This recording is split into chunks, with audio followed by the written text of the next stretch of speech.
গতকাল পুরো বাংলাদেশ কেঁপেছে মিজানুর রহমান আজারি ওয়াজ মাহফিলে যাওয়ার কারণে। আপনারা দেখেছেন ওইখানে লক্ষ লক্ষ মানুষের ঢল নেমেছিল এক নজর মিজানুর রহমান আজারিকে দেখবে এবং তার মধুর কণ্ঠে কিছু বয়ান শুনবে। দেখেন, বাংলাদেশের ইতিহাসই নয় পুরো বিশ্বের ইতিহাসে হয়তোবা এইটা একটি শ্রেষ্ঠ ওয়াজ মাহফিল হয়েছে গতকাল। একজন মিজানুর রহমান আজারির যে কত মানুষ ভক্ত থাকতে পারে এবং তারা দূর দূরান্ত থেকে ওইখানে চলে আসছিল শুধুমাত্রই তার মুখ থেকে ইসলামের বাণী শোনার জন্য। তাহলে একবার চিন্তা করে দেখেন, যদি মিজানুর রহমান আজারি আসলে সকল মানুষকে আমন্ত্রণ জানায় কোন ভিডিওর মাধ্যমে যে আমি গতকাল এখানে আসছি, তাহলে ওই জায়গার অবস্থান কি হতে পারে? এত জনপ্রিয় একজন মানুষকে বাংলাদেশ থেকে হঠাৎ করে বিদায় করে দেওয়া হয় বা তিনি নিজেই লজ্জায় বাংলাদেশ ছেড়ে চলে যান।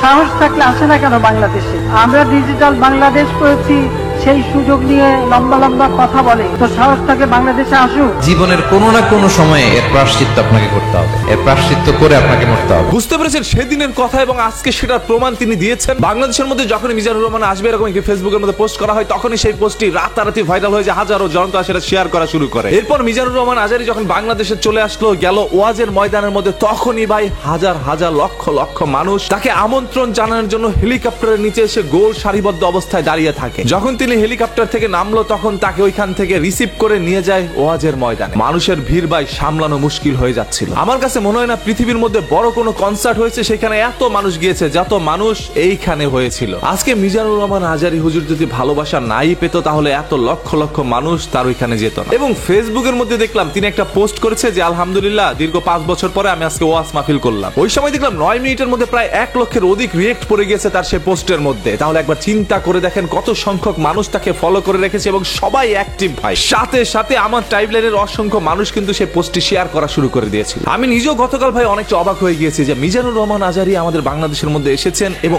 এত মানুষ যে এখানে যাবেন সেটা আমি চিন্তাও করতে পারি নাই। তবে আমাদের সবার চিন্তা ভাবনাকে পরিবর্তন করে মিজানুর রহমান আজারি এত বড় একটি ওয়াজ মাহফিল করলেন। বাই দ্য ওয়ে, এই সম্পূর্ণ বিষয়ে আপনাদের কাছে কি মনে হচ্ছে আপনারা একটু কমেন্ট করে জানান এবং হ্যাঁ, প্রত্যেকে এই ভিডিওটি শেয়ার করে দেন যাতে করে মানুষের টনক লড়ে যায় যে একজন মিজানুর রহমান আজারির পেছনে লক্ষ লক্ষ মানুষ কিভাবে ভিড় জমায়। তার মুখের একটি শব্দের জন্য মানুষ বসে থাকে। এই তীব্র রোদ বা শীত, বর্ষা আর বৃষ্টি হোক না কেন, মিজানুর রহমান আজারি যেখানে যাবে সেখানে মানুষ সেই সমুদ্রে বসে হইলো তার ওয়াজটা দেখবে ইনশাআল্লাহ। এবং সবাই আজকে কমেন্ট বক্সের মধ্যে একবার হইলো বলেন আলহামদুলিল্লাহ, মাশাআল্লাহ। কারণ এত বড় ওয়াজ হয়তো বা আমি ভাই আগে দেখি নাই। তবে দীর্ঘ 5 বছর পর তিনি একটি ওয়াজ মাহফিলের মধ্যে অংশগ্রহণ করছেন, এতেও যে এত মানুষ হবে সেটা কখনো কেউ কল্পনা করে নাই। ওই যে কথা আছে না, মানি লোকের মান আল্লাহ তাআলাই রাখে এবং আপনি তার মান ইজ্জত যতই ডুবাইতে চান না কেন, আল্লাহ তাআলা যার ইজ্জত ধরে রাখে তার ইজ্জত কেউ ডুবাইতে পারে না। শুধু আমারই ভালো লাগছে তা কিন্তু নয়, প্রত্যেকটা আলেম সমাজ মোটামুটি তাকে হুবহু কপিও করতে গিয়েছে এবং কপি করতে গিয়ে সবাই কিন্তু মোটামুটি সফল হয়েছে। তাহলে চিন্তা করে দেখেন ভাই,